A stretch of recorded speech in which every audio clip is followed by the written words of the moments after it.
திமுக தலைவர் மு.க.ஸ்டாலின் விஜயகாந்த் இல்லத்திற்கு சென்று தற்போது பேச்சுவார்த்தை நடத்தி வருகிறார். இது குறித்து கூடுதல் தகவலை தருகிறார் எமது செய்தியாளர் பிரியன். பிரியன், சொல்லுங்க, இந்த சந்திப்பு குறித்த தகவலை சொல்லுங்க பிரியன். திமுக தலைவர் ஸ்டாலின் தேமுதிக பொதுச் செயலாளர் விஜயகாந்தை இது போன்ற ஒரு பரபரப்பான அரசியல் சூழலில் சந்தித்திருப்பது என்பது மிகப்பெரிய ஒரு எதிர்பார்ப்பை அனைவரிடத்திலும் ஏற்படுத்தியிருக்கிறது. ஏனென்றால் விஜயகாந்த் அவர்களுடைய கூட்டணி நிலைப்பாட்டை குறித்து தற்போது வரை தேமுதிக அறிவிக்காமல் இருக்கிறது. அவர்களிடம் தொடர்ந்து பல்வேறு கட்சிகள் பேச்சுவார்த்தையை நடத்தி கொண்டே இருக்கின்றன. அதிமுக மற்றும் பாஜக கூட்டணியில் அவர்களை இணைப்பதற்கான முயற்சியும் ஒருபுறம் தொடர்ந்து நடந்து கொண்டிருக்கின்றன. அந்த முயற்சியின் தற்போது வரை ஒரு முடிவு எட்டப்படவில்லை. கூட்டணி உடன்பாடு இன்னமும் அவர்களிடத்தில் கையெழுத்தாகவில்லை. அவர்களிடத்தில் தொகுதி பங்கீடு என்பதில் தற்போது வரை இழுபறி நீடித்துக் கொண்டிருப்பதுதான் இந்த கடந்த 3 தினங்களில் நம்மால் தெரிந்து கொள்ள முடிகிறது.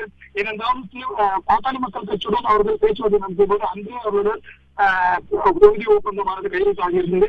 அதே போன்றுதான் பாஜகவுடன் பேச்சுவார்த்தை நடத்திய போதும் அவர்களிடம் அந்த தினமே தொகுதி உடன்பாடு கையெழுத்தாக இருந்தது. அதன் பின்னர் 3 தினங்களாக ஆன பின்னரும் கூட தேமுதிக தரப்பிலிருந்து தற்போது வரை எந்த ஒரு முடிவும் உறுதியாக அறிவிக்கப்படாமல் இருக்கிறது.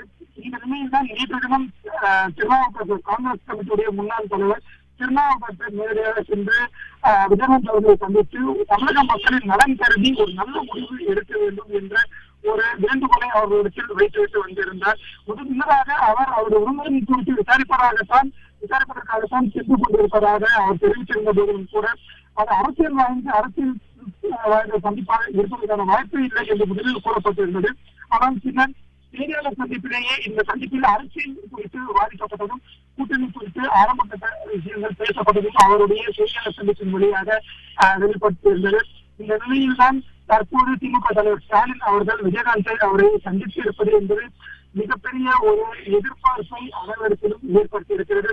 ஸ்டாலின் அவர்கள் அவருடைய உடல்நலம் குறித்து விசாரிப்பதற்காகத்தான் சென்றிருக்கிறார் என்று திமுக தரப்பிலிருந்து கூறப்பட்டிருந்தாலும் கூட இது போன்ற ஒரு சூழல், அதாவது கூட்டணி பேச்சுவார்த்தைகள் மிகவும் மும்முரமாக நடைபெற்றிருக்கக்கூடிய சூழலில் இந்த சந்திப்பு என்பது வெறும் அவருடைய உடல்நலம் குறித்து நலம் விசாரிப்பதற்கான சந்திப்பாக மட்டும் இருப்பதற்கான வாய்ப்புகள் இல்லை என்பது போன்ற கருத்துக்களும் அரசியல் விமர்சகர்களால் ஒருபுறம் வைக்கப்பட்டிருக்கிறது.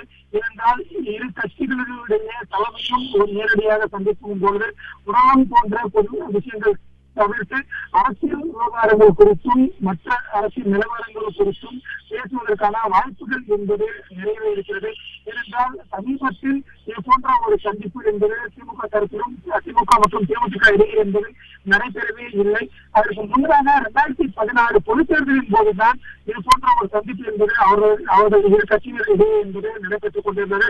அப்போதும் கூட மறைந்த திமுக தலைவர் கருணாநிதி அவர்கள் ஒரு விஷயத்தை மிக தெளிவாக பேசியிருந்தார். தேமுதிகவுடன் நாங்கள் கூட்டணி பேச்சுவார்த்தையில் ஈடுபட்டுக் கொண்டிருக்கிறோம், பலம் நழுவி பாலில் விடும் என்ற ஒரு கருத்தினை தேமுதிக தங்களுடைய கூட்டணியில் இணைந்துவிடும் என்ற நம்பிக்கையின் வெளிப்பாடாகவே அவர் தெரிவித்திருந்தார். ஆனால் இறுதி கட்டத்தில் தேமுதிக அவர்களுடைய கூட்டணியில் இணையாமல் மக்களவை கூட்டணியில் சென்று இணைந்து அந்த 2016 சட்டமன்ற பொதுத் தேர்தலை அவர்கள் சந்தித்திருந்தார்கள். அதன் தொடர்ச்சியாகத்தான் அடுத்து வரக்கூடிய இந்த நாடாளுமன்ற தேர்தலில் திமுக அதிமுக இரு கட்சிகளும் கூட்டணியில் தங்களுடைய கூட்டணியில் கட்சிகளை இணைத்துக் கொள்வதற்கான பணிகளை தொடர்ந்து முன்னெடுத்து வருகிறார்கள். அதிமுக ஒரு பக்கம் பிரதான கட்சிகளை தங்களுடைய கூட்டணியில் இணைப்பதற்கான முயற்சியில் ஈடுபட்டு வருவது போன்று திமுகவும் தங்களுடைய தரப்பில் தங்களுடைய கூட்டணியில் முக்கிய கட்சிகளை இணைத்துக் கொள்வதற்கான பேச்சுவார்த்தைகளில் ஒரு புறம் எடுத்துக் கொண்டிருக்கிறது.